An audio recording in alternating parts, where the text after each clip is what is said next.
Hey guys, and welcome back to the JTO channel, and this is your match review of Qatar 1, Senegal 3, in another game that really was defined by the second half. Another game where you saw the second half, it started to get a little bit better in terms of as a spectacle, just like the Wales-Iran game. Look, Senegal a bit of they're slow burners. You get what I'm saying? Like they're really slow burners. I remember when they won the AFCON, they started the tournament really, really slowly, and they're doing something similar here at the World Cup, where they're just starting really slow so far, just as a group, as a team. It feels like they need a couple games to sort of settle down and really get a rhythm going. It looks like so. We'll see if they get better as the tournament does go on. It is a very, very important 3 points for them, considering Ecuador do play the Netherlands later on. Obviously, they have Ecuador lost, so regardless of the result today, that game against them is going to be big. Big. Whether Ecuador lose, whether Ecuador win, whether Netherlands win, it doesn't matter. I do believe the Netherlands will win, which will make the last set of group games very, very interesting. You already saw the Iran game, they beat Wales, and whatever happens in the game versus with England versus USA, that USA Iran game is going to be lit. That's for sure. Regardless of what happens in the Netherlands Ecuador game, that Ecuador game versus Senegal is going to be big for both teams, depending on the result today, with Netherlands and Ecuador. So yeah, Senegal, look, they just got the job done. When you look at the first goal, it was obviously scored by Dia, but it was a mistake of Qatar defender. Yeah, he tries to clear the ball. I don't know why he's going down as he's trying to clear it. I think that's just really, really poor defending.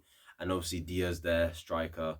He's always got to get ready to see what could happen, because I don't think he was waiting for the mistake, but you got to stay alert, man, because you never know what could happen in football. And yeah, he made the mistake.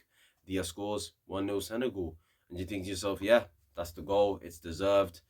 They've been dominating the game. Qatar had a better structure to their play today in terms of off the ball work. They really tried to close out.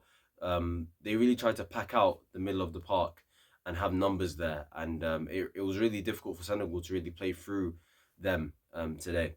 So I gotta give Qatar credit for that at the very least. But yeah, the one time they did sort of split them open, you could say, they made a mistake and they scored.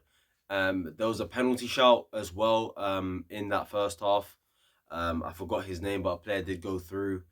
He looked like he was going to shoot, and then obviously he gets brought down. In my opinion, I don't think it's a penalty simply because the guy was looking for it. I could see it in his body language. I could see it in the way he used his body for that incident. Yes, Sar's nowhere near the ball. Sar is absolutely nowhere near the ball. Sar is clumsy. But if you look at the clip, he's running with the ball.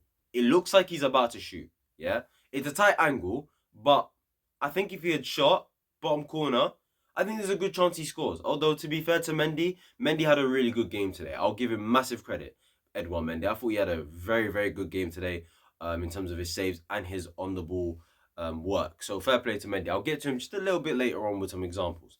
But with the penalty shout, yeah, if he had just shot instead of trying to look for the penalty, it's probably going to be a goal, most likely. But what he does is, instead of trying to go with the left foot to shoot, he sticks his right leg out clearly onto Sar's direction, who was just behind him.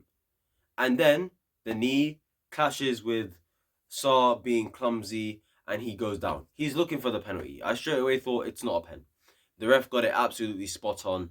VAR agreed with him. It's one of those ones where if he gives the penalty, I don't see VAR disagreeing. If he gives it, don't see VAR disagreeing. Whatever the ref went with on field decision, referee, whatever he had decided, VAR would have probably agreed.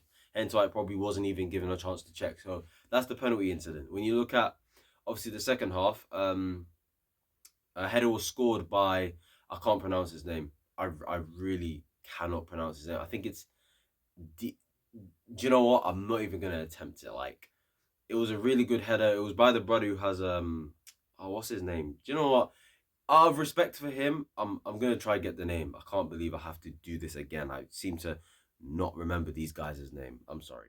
Okay, so I'm pretty sure his name is Dedu. I'm pretty sure that's how you pronounce it. He was the striker that played alongside Dia today. And it's a header that I think Drogba himself would have been proud of, considering he was on commentary tonight. Not in terms of speaking, but he was in the gantry with Gary Lineker and, well, not in the gantry. He was in the studio, sorry, with Gary Lineker, Rio, and Alex Scott, of course. Obviously talking about the game. It's a header that I think he would have been proud of.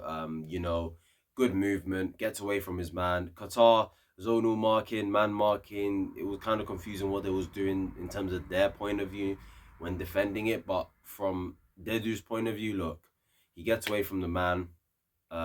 He just uses his body really well to redirect the header because the power has already come from the corner kick. All he had to do was redirect it. It's a very, very good header.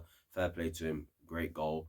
A bit of similarities to Drogba's against Bayern Munich in the Champions League final, but nothing will ever be better, or as a classic as that goal that Drogba scored. But you know what? There were shades of it. There were shades of it. With the running, the head movement, you know what I'm saying? Redirecting the ball and that, like, yeah.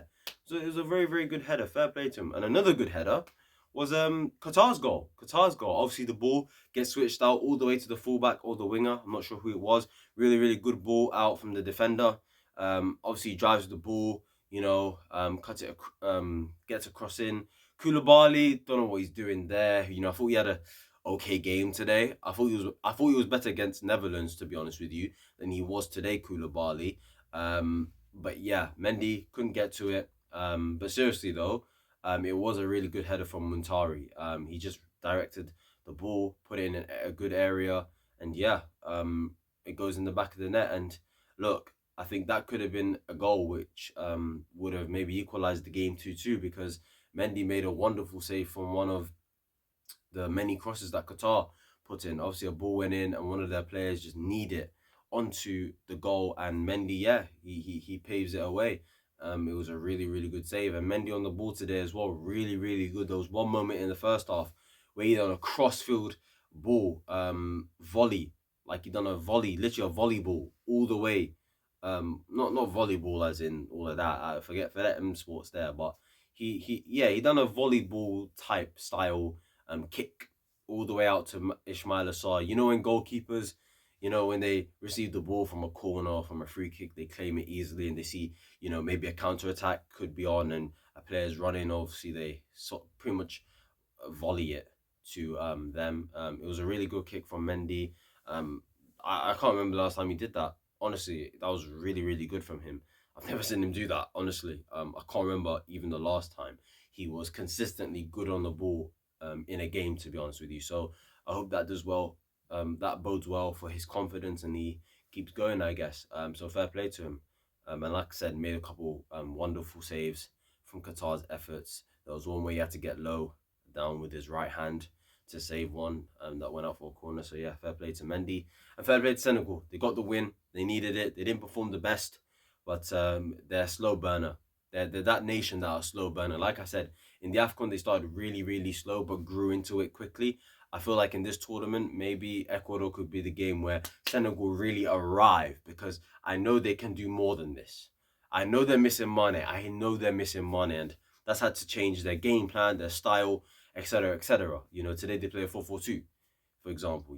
So yeah, hopefully they do well and get far in this tournament because in general, African teams really don't get far in this tournament. I'm hoping they do well. I hope Tunisia try to do something. Same with Morocco, same with Ghana, same with Cameroon. I hope these guys, can do something because right now, the set of nations that are doing well are Asia. I think Asia surprising everyone. You can quite clearly see, except for Qatar, Saudi Arabia have done well, Japan have done well, South Korea have done well. Like these guys are doing well, man, and you have to say fair play to them. So we'll see what happens with these teams in the next round of games. But yeah, if you did enjoy, please like, comment, subscribe, turn those post notifications, follow my social media down below.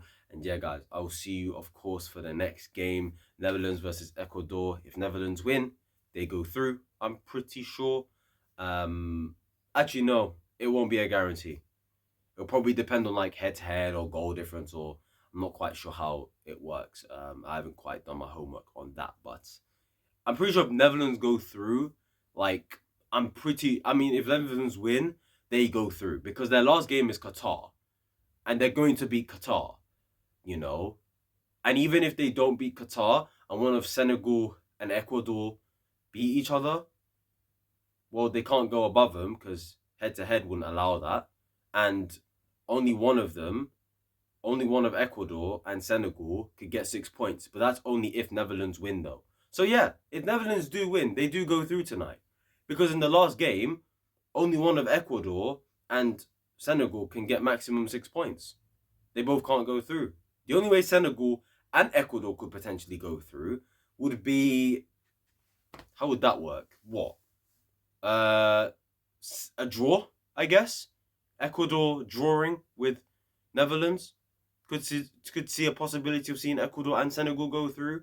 To be honest with you, if Ecuador beat Netherlands, though, could be a tough one for Senegal to come back from, considering Netherlands will have beaten Senegal. So I don't know why I'm trying to confuse you guys with this format. We'll see what happens. And yeah, I'm gonna go now. Okay, bye.